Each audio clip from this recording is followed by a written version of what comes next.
I know that you're so busy. Give us a sense a little bit about some of the work that you do so we can get a context of just what you see. Okay.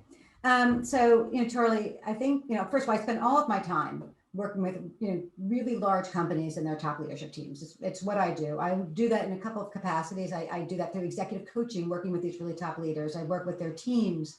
I work with helping them think about their organization. So it comes from an executive coaching perspective and a consultant perspective, and I'd probably say an educator perspective. Give us a perspective a little bit about leadership during these times, what you've learned, what you've gleaned, some of the insights you can share with us from the boardrooms that you sit in. Yeah, thank you. I mean, it's so interesting. I think there is no doubt that this has been by far the best learning year ever. I've had this incredible privilege to sit in with these top leaders during incredible crisis management times. It's just times that they never expected. Most of these leaders are used to feeling in control. They Mm, have plans. There is no playbook for what just happened. If you think about it, Charlie, the world just stopped.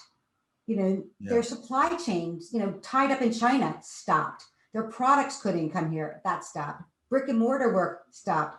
And most importantly, I would say that their employees who are used to coming into the office and driving innovation and change and the work that they do collectively together just were stopped and were stuck at home. And not only stuck at home, but their young children were stuck at home with no sitters. Their other kids were they're homeschooling them. Adult kids were moving in. Parents maybe were home with them. Maybe people were sick. Everything about the employee's life changed, and it was no longer that they were kind of coming to work and leaving the problems at home.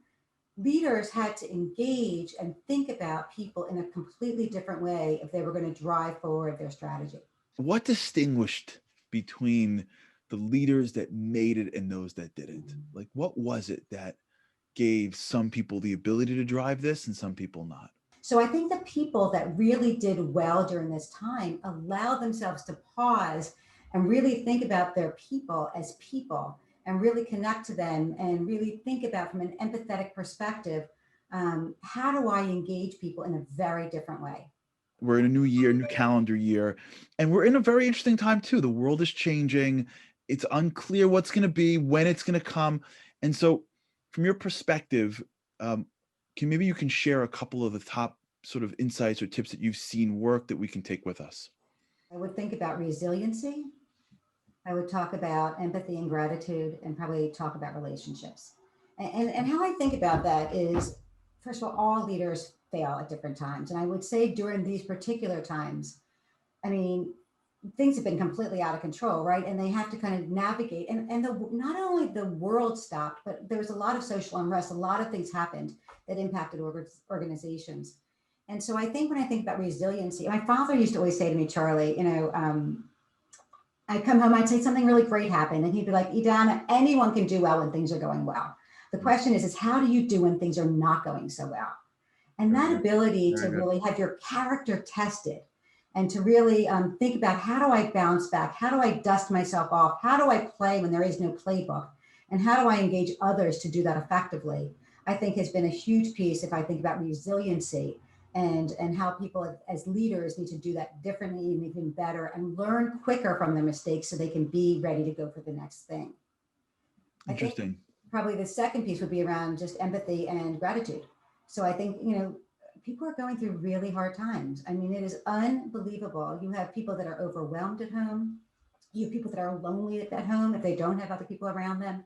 You have people going through tremendous, tremendous stresses. And so, how do I engage my organization, my employees, my talent in a way that's going to bring out the best of them? And by the way, also deliver this incredible pressure I have in the marketplace to deliver results.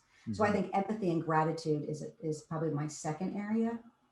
And I might think that the third area is kind of what I would consider foundational is around relationships. You know, the way people build relationships during these times. That do I trust you to work with me? Do I trust us to have a collaborative relationship and work together effectively? Just I mean, when we think about talent and we think about how do people really move around an organization, or make a difference, move up in an organization, it all comes from real solid and deep and meaningful relationships. I don't mean networks, I mean relationships. So, it's so fascinating what you said, because when I'm hearing the tips that you gave and the lessons you learned, when you hear different industries, if you go to an industry of education, if you go to an industry of psychology, those key aspects would be more apparent. Mhm. When you go into a boardroom of a multi-million dollar or billion-dollar company, you would think what you'd get is financial acumen, strategy, execution, being able to be adaptive in market conditions.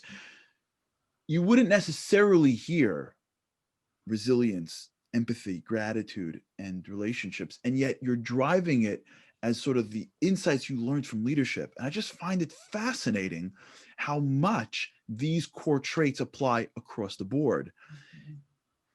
Do you find that to be the case, that although the world thinks it's one way, the greatest business leaders really are people that have worked on themselves to achieve what are very personal goals? 85% of what makes you really interpersonally effective and be able to drive as a leader has to do with much more of the other pieces that you just articulated. The ability to connect to the organization, kind of what we might consider the softer stuff, right? Yeah. Do I understand the style that I need to communicate to you? How do I inspire you?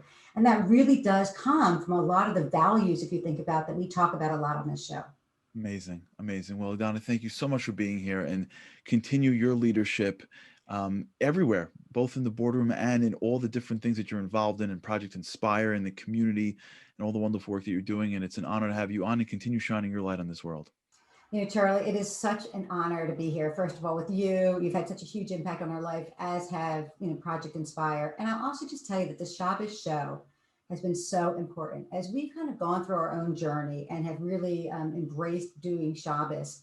It's changed everything about how we operate as a family. It's just been this incredible gift to be able to disconnect so that we can reconnect to ourselves, to our families, to learning, and just be able to pause and renew so that when Shabbos is over, we feel refreshed and ready to tackle the world. And I can't even begin to thank you and Project Inspire for the projects that you do, the online learning you provide, the trips, and the incredible city leaders that are there for resources. The one-on-one learning, it is all played such a huge role in our lives. I I'm happy. not only hope to bring it to people here, but I use it every day in my leadership work. It is the foundation. It's the absolute foundation of how leaders need to operate.